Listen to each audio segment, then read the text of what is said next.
ॐ श्री गौर्या सकलार्थदं निजपदां भोजेन मुक्तिप्रदं प्रौढं विघ्नवनं हरन्तमनघं श्रीहुण्डितुण्डासिना वन्दे चर्मकपालिकोपकरणैर्वैराग्यसौख्यात् परं नास्तीति प्रदिशन्तमन्तविधुरम् श्रीकाशिकेशं शिवम् शङ्करं शङ्कराचार्यं केशवं बादरायणं सूत्रभाष्यकृतौ वन्दे भगवन्तौ पुनः पुनः।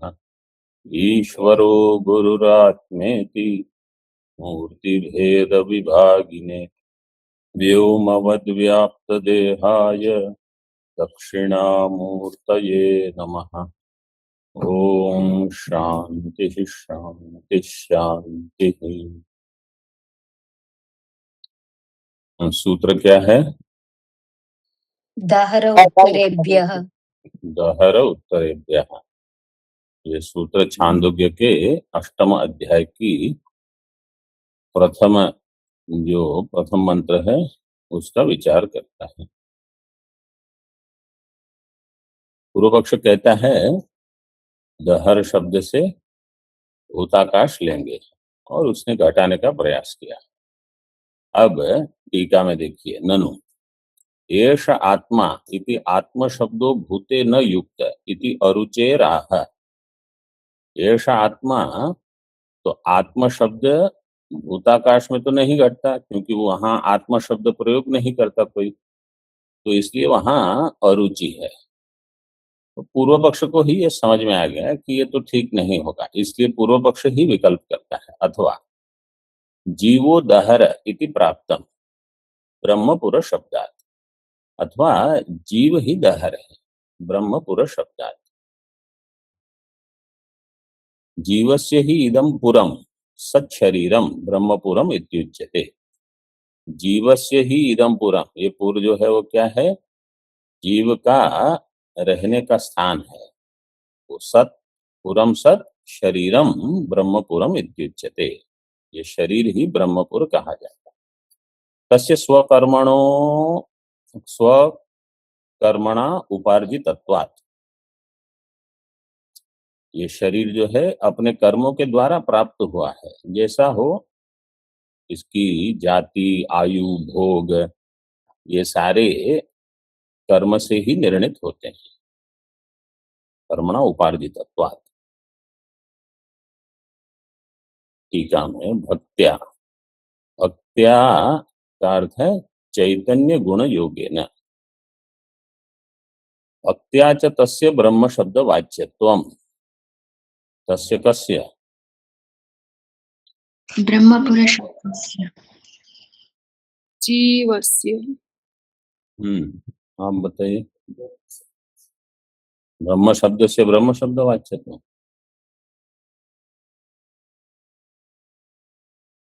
आप बताएं।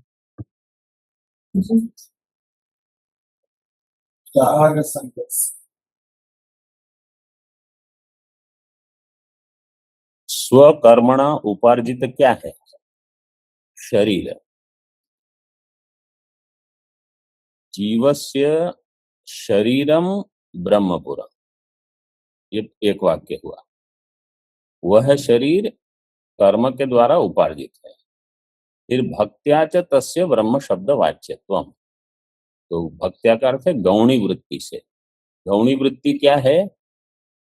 चैतन्य गुण योगेन, चैतन्य के साथ उसका योग हुआ। तो चैतन्य के साथ ब्रह्म का योग होगा कि जीव का योग होगा?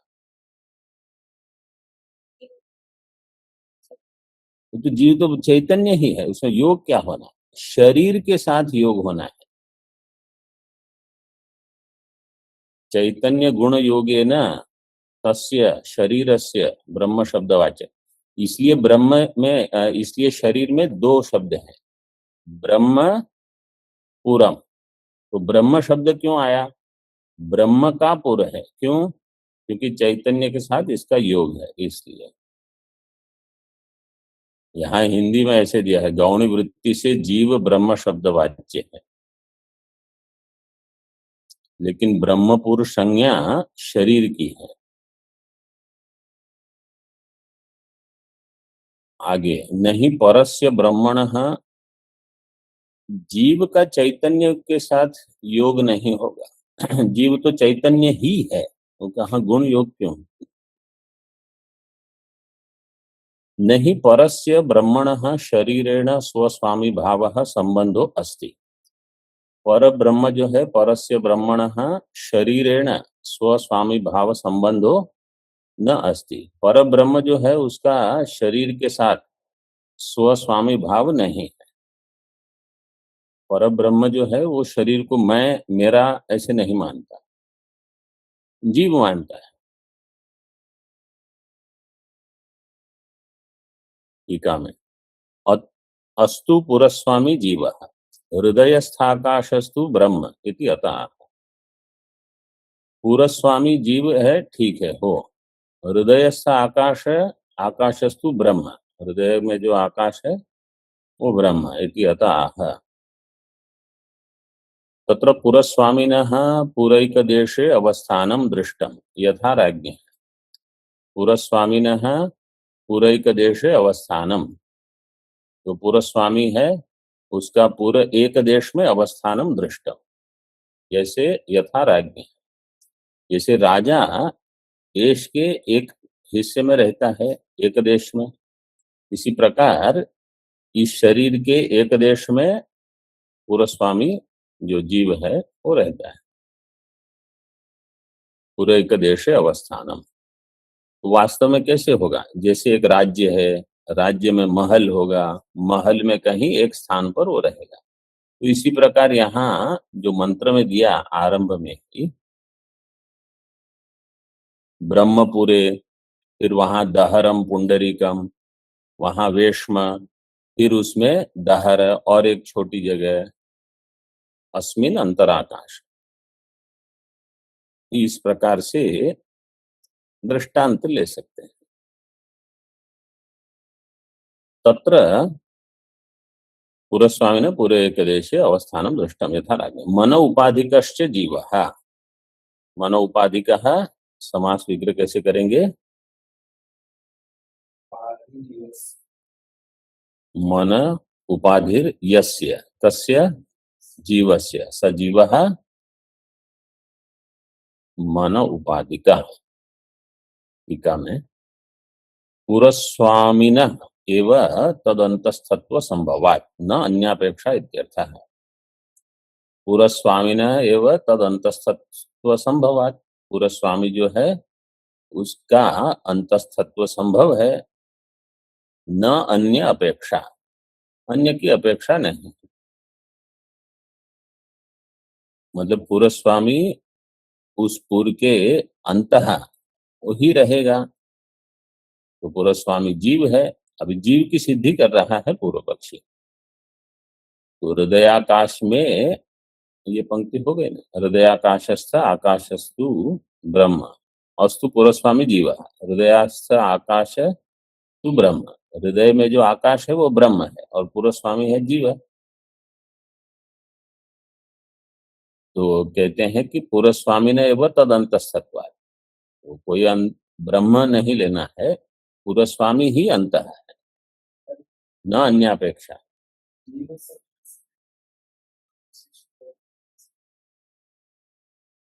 मन विशिष्ट जीव है। विशिष्ट क्यों? उपाधि शब्द दिया है, वो तो ठीक है। जहां अब पूर्व पक्ष जिस प्रकार से अपना पक्ष बना रहा है, तो जो देते हैं पहले आप उनको सुनो, पूर्व पक्ष को, फिर जब हमारा सिद्धांत मत हम आरंभ करेंगे फिर हम उनका खंडन करेंगे। तो पूर्व पक्ष कहता है मन उपाधि का है जीवा, ठीक है, आप सुनते रहो उनको। आप जो कह रहे हो वो सिद्धांत में वही है कि वास्तव में मन उसकी उपाधि नहीं मानेंगे हम। वो कहेगा परमार्थ में जीव है उसकी उपाधि ही है, वास्तव में वो मन से प्रभावित नहीं होता, चैतन्य रूप मात्र से। न अन्य अपेक्षा, न अन्य अपेक्षा का अर्थ है अन्य कोई ब्रह्म की अपेक्षा नहीं है, वो पूरा स्वामी ही अंतः है। व्यापिनो अंतस्थत्वं कथम इति अतः, जो व्यापी है वो अंतः कैसे होगा। अब ये प्रश्न होगा कि उसको व्यापक भी बताना है और कहीं एक स्थान में भी बताना है, तो कह दिया मन उपाधि है, तो जहां मन है वहां वो है, ऐसे कहा जाएगा। आकाशपदेन दहरम अनुकृष्य उक्तोपमादिकम ब्रह्मा भेद विवक्षया भविष्यति इत्याह। आकाशपदेन दहरम अनुकृष्य, आकाश पद के द्वारा दहर का अनुकर्षण करके उक्तोपमादिकम ब्रह्म अभेद विवक्षया भविष्यति, तो ये जो उपमा दे रहे हैं आकाश पद की, उपमान उपमेय का कल विचार हुआ था भूताकार, तो आकाश पदेन दहरम अनुकृष्य उक्त उपमादिकम ब्रह्म अभेद विवक्षया, वो ब्रह्म से अभेद हो भूताकाश का, ये हो सकता है भविष्यति इत्याह।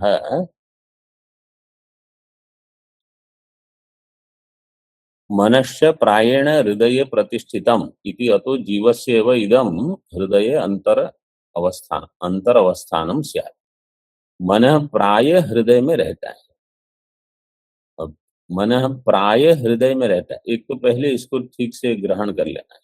मन कहाँ, मन का स्थान कोई अगर ऐसे दिखाता है कि यहाँ सिर में है, तो मन यहाँ नहीं। हम कहते हैं बुद्धि से विचार कर रहा हूँ, बुद्धि वो वास्तव में हृदय में है। प्रायण, अब प्रायण क्यों कहा, कभी कभी कहाँ होता है, सारे शरीर में, तो फिर प्रायण हृदय कैसे कहोगे।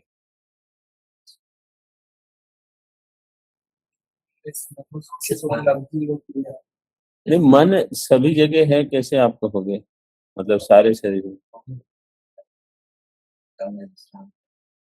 जो हृदय में है ना। क्यों, समझो हम ऐसे कहेंगे, गंगा जी में स्नान करोगे तो स्पर्शी इंद्रिय को ठंडी का स्पर्श, ठंडे जल का स्पर्श हुआ, ठीक है। फिर स्पर्श इंद्रिय वो जो संविज्ञान है वो मन को भेजेगा कैसे भी कि ये उष्ण है, फिर मन तो हृदय देश में रहकर नियंत्रण कर सकता है, क्यों नहीं कर सकता, क्यों नहीं होगा।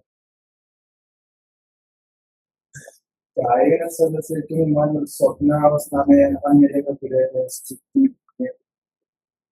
मध्यम वो तो जीव का, मन का नहीं।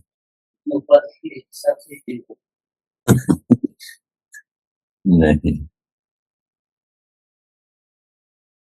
वो तो जीव का जब हम कहते हैं कि मध्यम परिमाण, तो मध्यम परिमाण इसलिए पूरे शरीर में व्याप्त है ऐसे। लेकिन जैसे स्वप्न देखने, स्वप्न के समय जीव कहाँ रहे, मतलब मन कहाँ जाता है, पूरी तत्व नाड़ी में रहेगा, योगी होगा तो सुषुम्ना नाड़ी में जाएगा, तो प्रायण साधारणतः जागृत अवस्था में हृदय में ऐसे।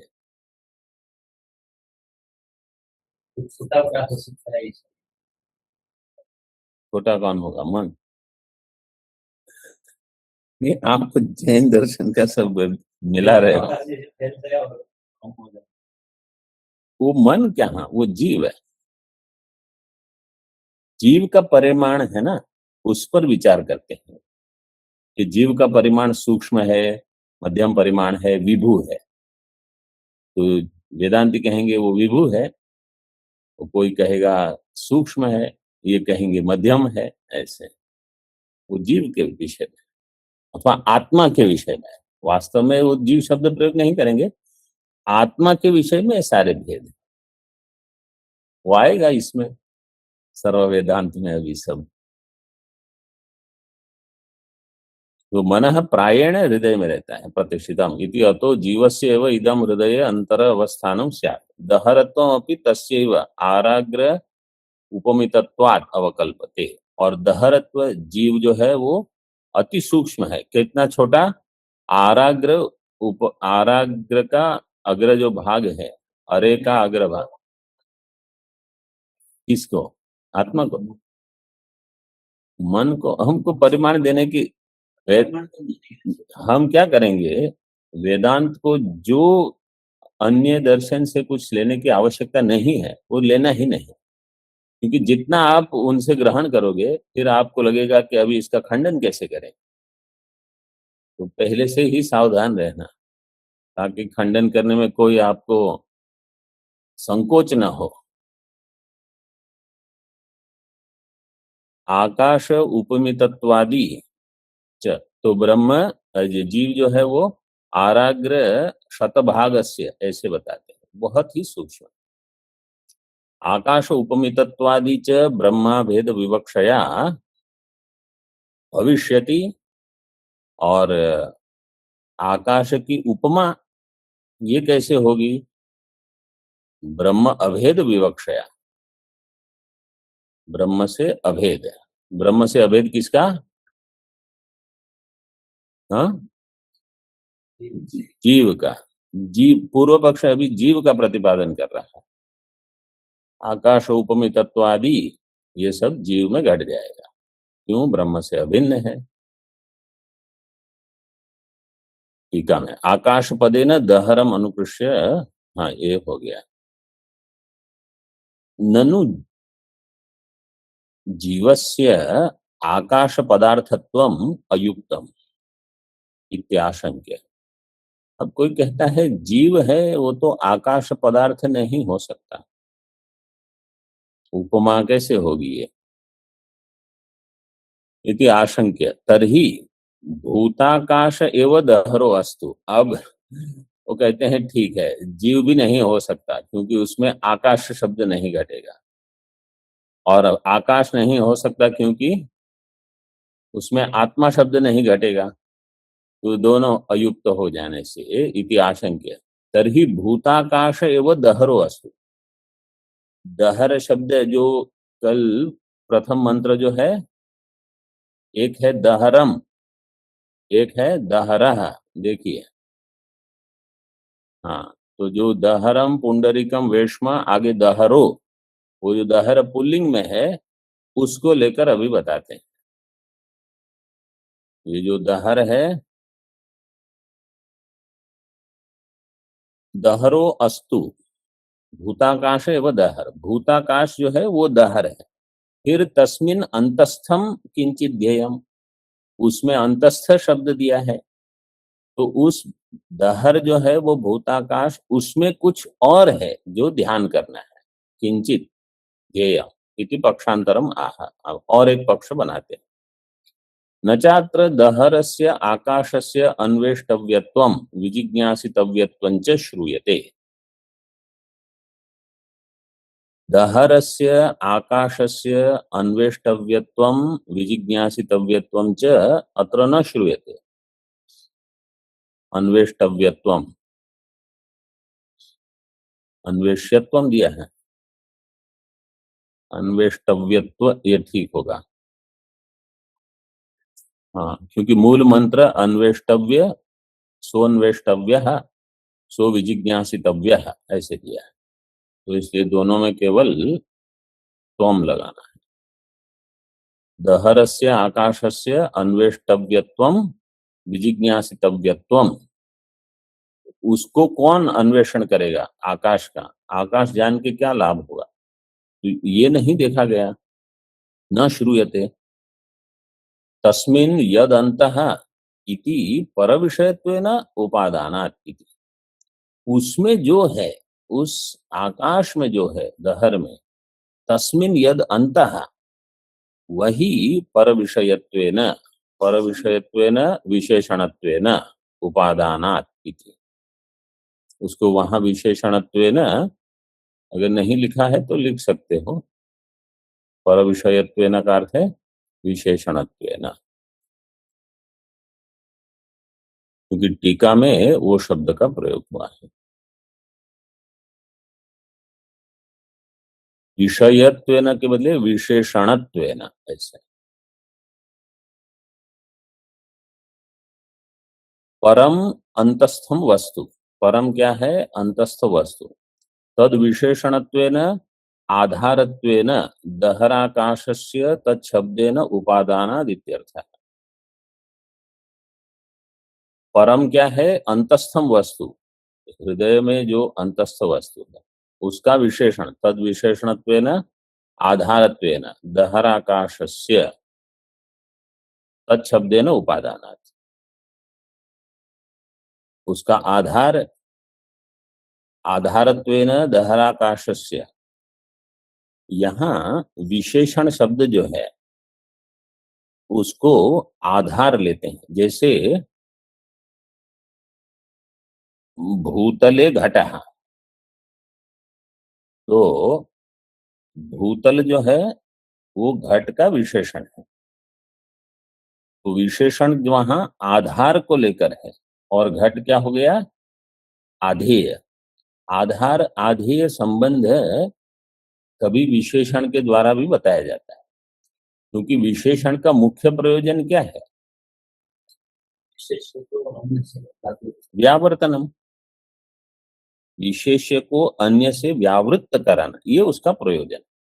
तो 5 घट है, तो आप किस घट के बारे में? तो भूतले घट है, तो उस घट के बारे में हम बता रहे हैं।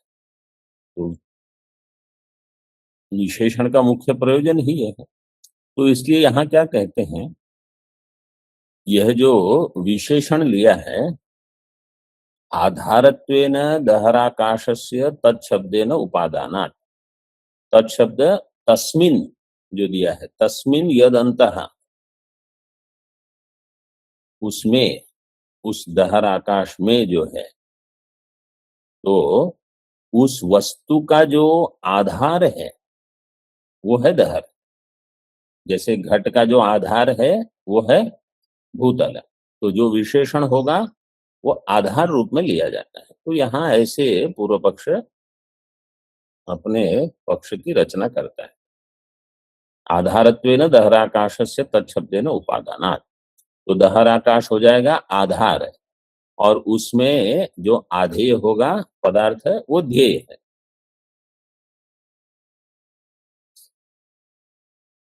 अब यद्वा करके और एक विकल्प करते हैं, यद्वा अन्वेष्यत्वादि, ये यहाँ अन्वेष्य दिया है इसलिए वहां शायद अन्वेष्यत्व ये पाठ भेद दिया होगा, क्योंकि यहाँ टीका में अन्वेष्यत्व है ना। हाँ, लेकिन वहां वो ठीक है। अन्य अन्वेष्यत्वादि लिंगात दहरस्य ब्रह्मत्व निश्चयात् आकाशस्थल लिंगात इति अनेन गतार्थत्वम इति शंका अत्र निरसनीया। अन्वेष्यत्व लिंग, अन्वेष्यत्वादि लिंगात, अन्वेष्यत्व विजिज्ञासितव्य ये लिंग होने पर दहरस्य ब्रह्मत्व निश्चयात, दहर जो है उसमें ब्रह्मत्व निश्चय कर सकते हैं। दहरस्य ब्रह्मत्व निश्चयात,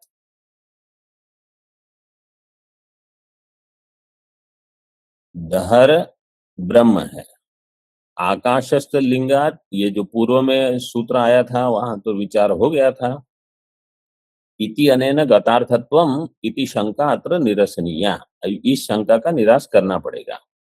क्यों? क्योंकि वो आकाश ही ब्रह्म अगर लेना है तो निश्चय पहले ही हो चुका है, फिर यहाँ दहर शब्द से आकाश लेकर उसको ब्रह्म कैसे बताओगे? अन्वेष्यत्वादेहे पर विशेषणत्वेन ग्रहणात् दहरस्य ब्रह्मत्वे लिंगम नास्ति इत्यर्थः। अन्वेष्यत्वादेहे पर विशेषणत्वेन ग्रहणात्, अन्वेष्टव्य विजिज्ञासितव्य ये जो लिंग दिए हैं ये वास्तव में पर का अर्थ है पर ब्रह्म का ही विशेषण है, विशेषणत्वेन ग्रहणात्। और दहर जो है वो ब्रह्म है, उसमें कोई लिंग नहीं है। दहरस्य ब्रह्मत्वे लिंगम नास्ति इत्यर्थः। तो अगर दहर, वहां आकाश स्थल लिंगात कहा था, वो आकाश को ब्रह्म शब्द क्यों बताया गया था?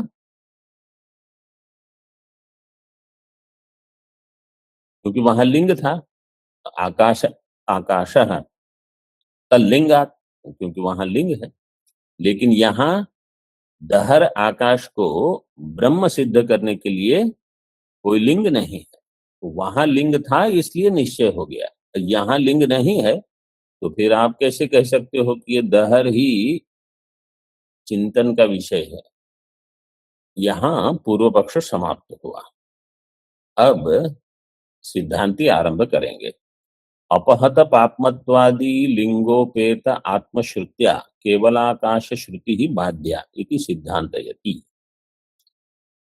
एष आत्मा अपहत पापमा विजरो विमृत्यु विशोको विजिगत्सो अपिपास सत्यकाम सत्य संकल्प सोन्वेष्टव्य है सो विजिज्ञासितव्य। तो ये अपहत पापमत्वादि लिंग से उपेत, उपेत का अर्थ है युक्त, जो आत्मश्रुति है वो केवल आकाश की श्रुति जो है उसका बाध कर देगी। तो एक नहीं 8-7-1 जो मंत्र है वो 8-1-1 का बाध करेगा।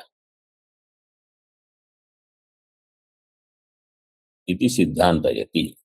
अरे केवल आकाश श्रुति, केवल आकाश 8-1-1 नहीं कहेंगे हम, केवल आकाश मतलब जो पूर्व पक्ष कह रहा है कि आकाश ही यहाँ भूताकाश ही चिंतन का विषय है, उसका बाद हो जाएगा। ऐसा केवल आकाश श्रुति, कौन सी श्रुति है वो वहां दिया है? नहीं दिया है। मूल में देखिए, अतः उत्तरम ब्रूमः, यहाँ उत्तर देते हैं। परमेश्वर एव अत्र दहराकाशो भवितुम अर्हति, न भूताकाशो जीवो वा। दहराकाश शब्द से परमात्मा लेना है, न जीव न भूताकाश। टीका में आकाशस्य आक्षेप पूर्वकम इति संबंध।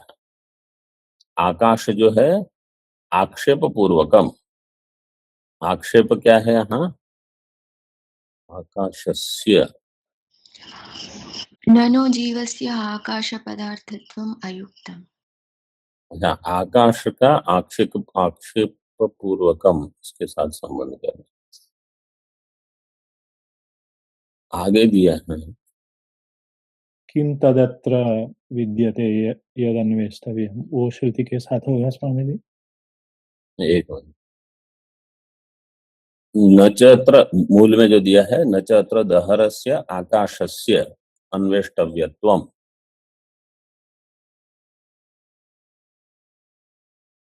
इसमें जो आकाशस्य दिया है उसका संबंध आक्षेप पूर्वकम आगे कहीं आएगा, ठीक है, उस संबंध को देखेंगे आगे।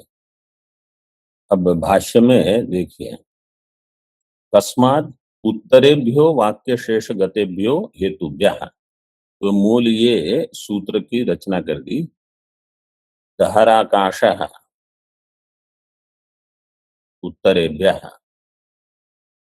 दहराकाश ब्रह्म है, क्यों? उत्तरेभ्यः। तथा ही अन्वेष्टव्यतया अभिहितस्य दहरस्य आकाशस्य तंचेद ब्रूयुः इति उपक्रम्य किं तदत्र विद्यते यदन्वेष्टव्यम् यद्वाव विजिज्ञासितव्यम् इति एवं आक्षेप पूर्वकम प्रति समाधान वचनम भवति। ये हो गया आक्षेप पूर्वकम, यहाँ आया आकाशस्य आक्षेप पूर्वकम इति संबंध। तो आगे जो दिया है इसको जोड़ सकते हैं। ये भाष्य में जो पंक्ति है हमारे पुस्तक में ऊपर से द्वितीय, दहरस्य आकाशस्य, आकाशस्य आक्षेप पूर्वकम, मिला सबको? इस पर कोई टिप्पणी नहीं। उत्तरेभ्यः, अगला जो वाक्य शेष है उससे पता चलता है, वाक्य शेष गतेभ्यो हेतुभ्यः। तथा ही अन्वेष्टव्यतया अभिहितस्य दहरस्य आकाशस्य, अन्वेष्टव्य जो है अभिहित आकाश, अगर ये हो तो तंचेद ब्रूयुः इति उपक्रम्य, वहां गुरु शिष्य के बीच में जो संवाद है उसको ऐसे ही बताया है। वो अगर ऐसा कहें तो क्या कहो आप? तो गुरु ऐसा कहेंगे, तो अगर शिष्य ऐसा कहेंगे तो गुरु ऐसा कहेंगे, इस प्रकार से वहां तंचेद ब्रूयु यद इदम अस्मिन् ब्रह्मपुरे दहरम पुंडरीकम वेश्म दहरो अस्मिन् अंतराकाशः किं तत् अत्र विद्यते यद अन्वेष्टव्यम यद्वाव विजिज्ञासितव्यम इति। अगर वो ऐसा पूछे, ब्रूयुहु ब्रूयुहु शिष्य शिष्य, तो आगे फिर मंत्र कहता है स ब्रूयात, तो गुरु ऐसा उत्तर दे। ऐसे सब वहां चर्चा है।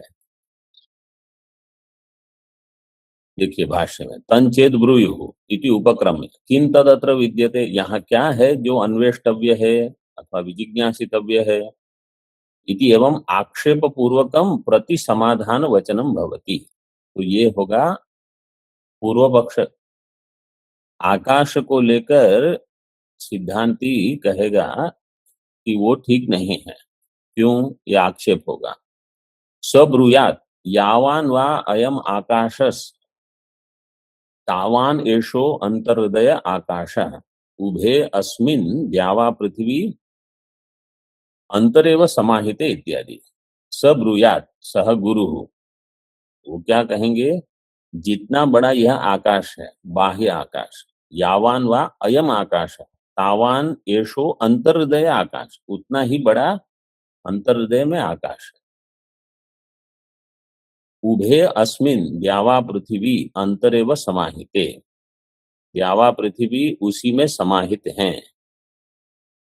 टीका में देखिए तम आचार्यम प्रति यदि ब्रूयुहु शिष्या, उस आचार्य के प्रति अगर शिष्य कहें हृदयमेव तावद अल्पम तत्रत्य आकाशो अल्पतरः, हृदय ही इतना छोटा है, उसके अंदर जो आकाश हो तो और भी छोटा है, उसमें क्या होगा? किम तदत्र अल्पे विद्यते यद विचार्य ज्ञेयम, उसका फिर आप कहते हो विचार करना है। तदा सा आचार्यो ब्रूयात, आचार्य कहेंगे, मतलब श्रुति कहती है आचार्य को इस प्रकार से उत्तर देना है। आकाश से अल्पता निवृत्तिम, आकाश अल्प नहीं है, कितना बड़ा है, जितना बाहर बड़ा है उतना ही अंदर। मतलब बाहर आप देखो इतनी बड़ी बड़ी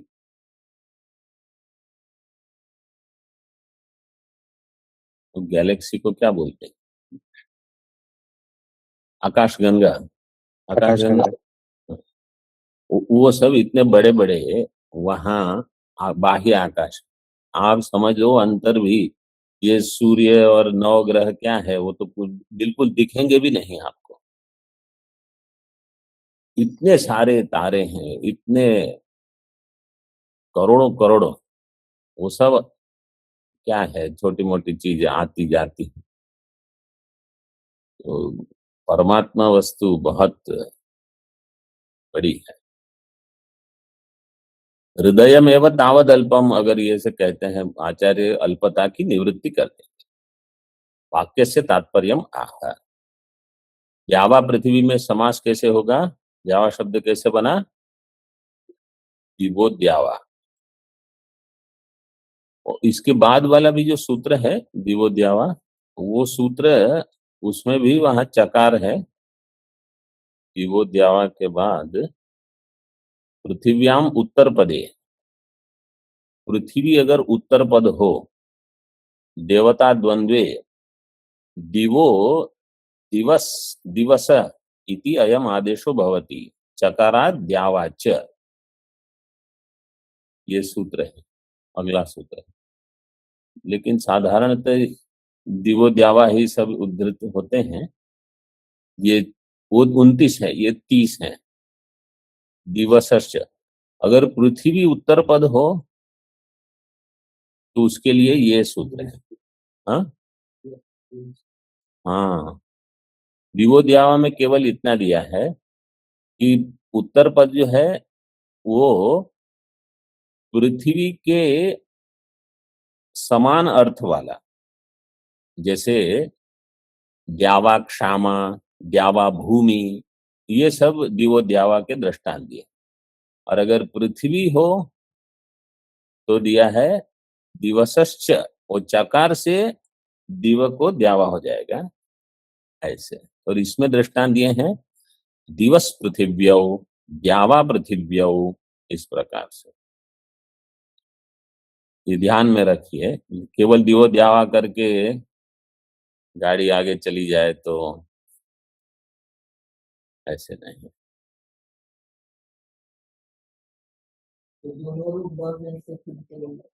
ये नहीं, केवल यहाँ इतना कहा है कि पृथ्वी अगर उत्तर पद हो, तो पृथ्वी उत्तर पद हो तो कौन सा सूत्र लगाओगे, बस। काशिका में ऐसे दिया। तत्र पुंडरीक दहरत्वेन प्राप्त दहरत्वस्य आकाशस्य प्रसिद्ध आकाश औपम्येन दहरत्वं निवर्तयन् भूताकाशत्वं दहरस्य आकाशस्य निवर्तयति इति गम्यते। पुंडरीक दहरत्वेन, पुंडरीक ही छोटा है, वहां दहरम शब्द था नपुंसकलिंग में।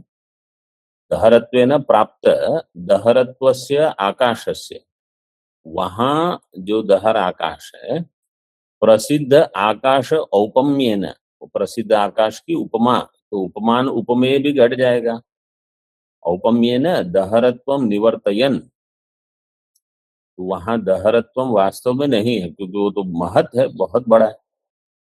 भूताकाशत्वम दहरस्य आकाशस्य निवर्तयति इति गम्यते। भूताकाश भी छोटा नहीं है, क्योंकि उसमें बहुत है, और उतना बड़ा ही ये दहर आकाश। निवर्तयति आचार्य इति शेषः, आचार्य एक। ननु आकाश शब्देन रूढ़या भूताकाशस्य भानात् कथम तन्निवृत्ति ही इत्याशंका। आकाश शब्द की रूढ़ी तो भूताकाश में है, उसी का भान होता है, तो उसकी निवृत्ति कैसे करोगे, इत्याशंका आह। यद्यपि आकाश शब्दो भूताकाशे रूढ़ः तथापि तेनैव तस्य उपमा नोपपद्यत इति। आकाश शब्द भूताकाश में रूढ़ तो है, फिर भी तेनैव तस्य उपमा न उपपद्यते, उसी के द्वारा उसकी उपमा नहीं कही जाती। तेनैव तस्य उपमा, तेन भूताकाशेन भूताकाशेन तस्यैव उपमा, उसी की उपमा, आकाश की उपमा आकाश से नहीं होगी। भूताकाश शंका निवर्तिता भवति, इसलिए भूताकाश की शंका, भूताकाश नहीं हो सकता। ये अब पूर्व पक्षी कहते हैं क्यों उसी की उपमा उसी को क्यों नहीं दे जा सकते, हम दृष्टांत देते हैं उसे। ननु राम रावण योर युद्धम राम रावण योरिव इति अभेदे अपि उपमा दृष्टा इति चेत्।